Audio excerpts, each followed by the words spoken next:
High, আমি Monir Hossain, ACCA member. আপনাদেরকে সবাইকে স্বাগত জানাচ্ছি basic to intermediate Excel training এ। এই ট্রেনিং এ আমরা মূলত বেশ কতগুলো ফাংশন শিখব, যেটার উদ্দেশ্য হচ্ছে কর্পোরেটে একজন এমপ্লয়ি যেন স্বাচ্ছন্দ্যে এক্সেলে কাজ করতে পারে। পাশাপাশি আমরা কিছু টুলস এর কাজ শিখবো। এক্সেলে বেশ কিছু রেডিমেড টুলস আছে যেগুলো দিয়ে খুব সহজে রিপোর্ট তৈরি করে ফেলা যায়। তো আমরা চলে যাচ্ছি লার্নিং এ। Now number of sales, I mean number of sales of Abir, number of sales of Babu. Particular salesman কতগুলো সেল করেছে সেই নাম্বারটাকে বের করে আনা। এবার একটু লজিকটা ভাবি। আবির যতবার সেল করেছে ঠিক ততবারই তার নাম এই এক্সেল শিটে আছে।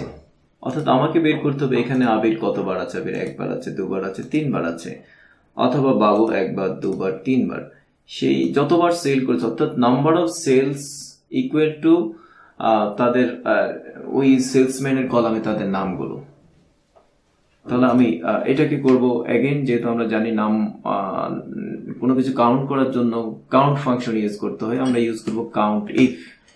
কাউন্ট ইফ, যেহেতু একটা কন্ডিশন আছে শুধু আবির, কন্ডিশন থাকলেই ইফ আসবে, কন্ডিশন থাকলে ইফ আসবে। দেন এখানে দুটো জিনিস আমাকে দেখাতে হবে, একটি রেঞ্জ আর একটি ক্রাইটেরিয়া। তো আমরা জানি রেঞ্জ হচ্ছে সেই জায়গাটা যেখানে ক্রাইটেরিয়াকে খুঁজে পাওয়া যায়। তো এটা হচ্ছে আমার range, and I'm locking this by pressing F4, comma criteria. Criteria হচ্ছে আবির। বেশ, এবার আপনি টেনে দিন। বেশ, আর এখানে টোটাল নাম্বার অফ সেল বের করার জন্য আমরা এটা করতে পারি টোটাল 11, আমাদের আগের 11 সাথে মিলে গেছে। এবার এভারেজ, পার্টিকুলার সেলসম্যানের এভারেজ সেল কত। আমরা উপরে দেখেছি যে টোটাল এভারেজ হচ্ছে আমাদের 2127, বাট শুধু আবির 8500 সেল করেছে। এটা দিয়ে ভাগ করলে যে এভারেজটা হবে সেটা আমরা বের করব একটা এভারেজ ফাংশন দিয়ে, এভারেজ ইফ। এভারেজ ইফ এখানেও তিনটা আর্গুমেন্ট, নাম্বার 1 রেঞ্জ, ক্রাইটেরিয়া, দেন এভারেজ রেঞ্জ, ঠিক সাম ইফ এর মতো। রেঞ্জকে আমরা সিলেক্ট করে দিচ্ছি একইভাবে সেলসম্যানের কলাম, F4 দিয়ে লক করলাম। দেন ক্রাইটেরিয়া, কমা এভারেজ রেঞ্জ হিসেবে আমরা সেলস এর ফিগারগুলো দিলাম এবং লক করে দিলাম। Then close the bracket. Average range, অর্থাৎ টোটাল এভারেজ থেকে আবিরের এভারেজটা একটু বেশি, মানে অ্যাবাভ এভারেজ তার হচ্ছে পারফরমেন্স। আমরা এটাকে টেনে দিলাম। এভাবে প্রত্যেক সেলসম্যানের এভারেজ বের হয়ে গেল। তো আমরা একটু দেখে নেই এইটুকু সময়ে আমরা কতগুলো ফাংশন শিখলাম, কতগুলো টেকনিক শিখলাম।